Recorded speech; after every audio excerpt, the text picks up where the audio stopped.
Hello everyone, I'm your hostess with the mostest, 8-Second Gaming, and in today's video we are going to be talking about how you can still rank up in Apex despite there being, the slight cheater issue that's still going on. I don't think it surprises anybody to know that Apex is still kind of overrun with cheaters, so most of the time when you're solo queuing, you're going to be hitting a wall at some point, going against cheater after cheater after cheater, and it can be a little bit daunting. But the strategies that I'm going to be talking about today, I've used personally in not only solo queuing to masters, but also in a duo and also a trio stack as well. But before we dive into those, if you guys are looking to really take your Apex skill to the next level, then you have to check out the GameLeap website right now. Over there, we have top level coaches who have created literally hundreds of guides covering basically every single situation you could ever find yourself in Apex. We have legend guides, gun guides, VOD reviews, and much, much more. So no matter what you struggle with or what you want to get better with, we have solutions for you. So click the link in the description, pick yourself up a membership, and start to improve today. But okay, with that covered, let's hop back into things. And to start things off, we have to talk about tip number 1, and this is to let the cheaters work for you. Now, for those of you that don't know, the main reason that people do cheat in a game like Apex is to boost an account while they're also boosting somebody else's account. Now, that might be a little bit confusing, so I'm going to break it down a little bit more. So what I mean by this is they are boosting the account that they're playing on so that they can sell that account. Accounts go for way more if they have pred badges, if they have heirlooms on them, so they're leveling up to try and open up some packs, maybe complete some of the events that are going on.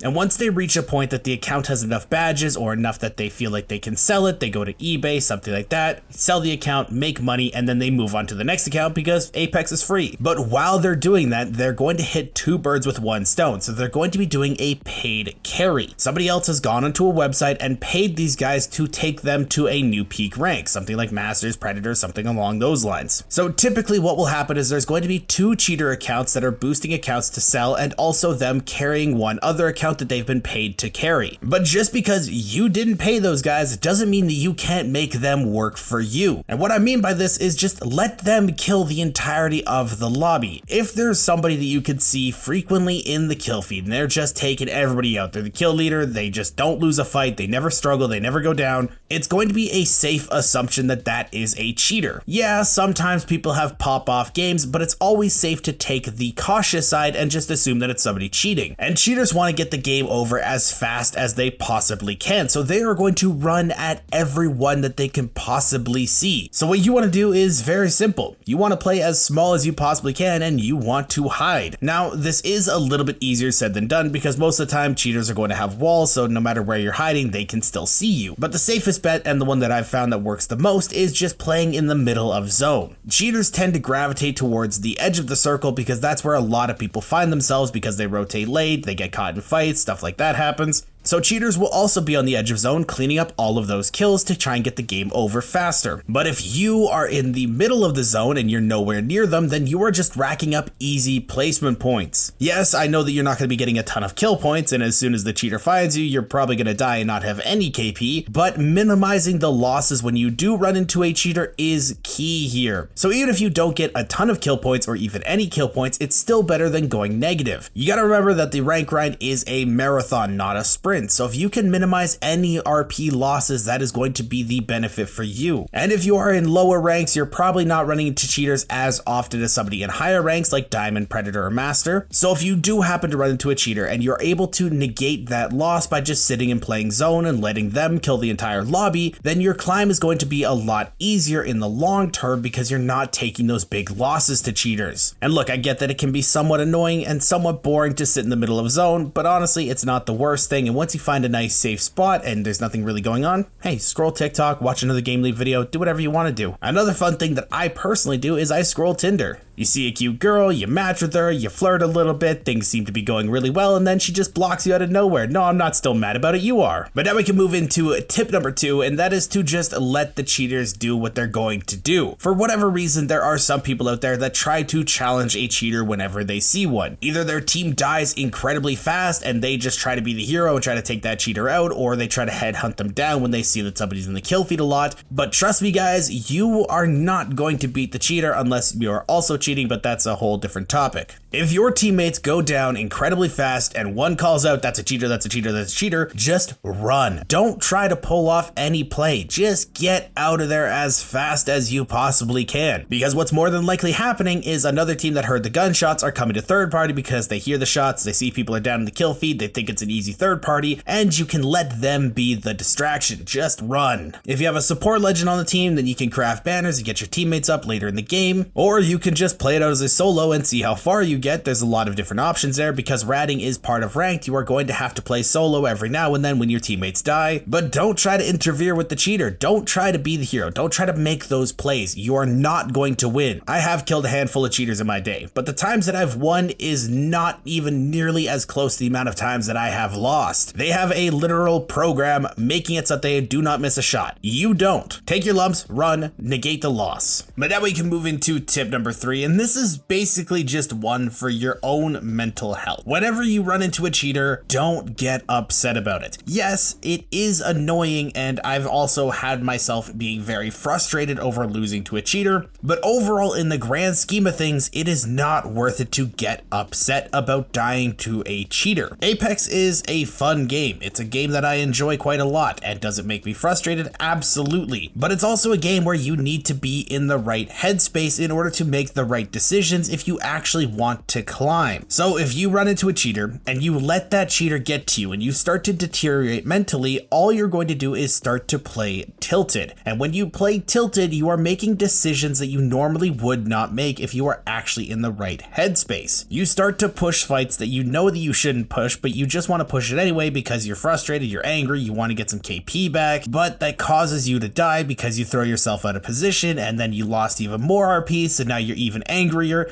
and it's just a vicious cycle that you don't want to get into. There's a person that I play with a lot, and every time we play, they constantly get very frustrated at the game, and it starts to make them play worse and make them make worse decisions. And I constantly have to be reminding them, hey, stop it. It's just a game. Get out of that headspace. If you die, doesn't matter. Go next. Every game is a new game. Every game is a new situation. Don't bring old baggage into new games. It's not worth it. And if you guys have a teammate like that, seriously, just keep reminding them. Just say, hey, calm down, take a deep breath. And if you need to, take 5 minutes. Even if you don't want to suggest that they take a break, just tell them that you're going to take a break. Get up, go get a glass of water, let everybody cool down, let everybody calm down, relax, get into the right headspace, and then go next. You will save yourself not only a lot of mental anguish, but also a lot of RP in doing so, because it's just worth it to not have to play tilted. Don't force yourself to queue. Don't force yourself to play with people that are angry, and don't force yourself to play if you are angry. It's just going to cause a lot more issues, and if you guys are really actually looking to climb, then it's going to hinder your climb very hard. It is extremely tough to actually climb if you are constantly losing RP because you're just not in the right space. But let me know, what's your favorite way to deal with cheaters in the comments down below, and if you guys want to stay up to date with the latest and greatest Apex Legends tips, tricks, and news, don't forget to smash the like and subscribe button. Thank you all for watching. Once again, I'm 8 Second Gaming. I'll see you guys in the next one.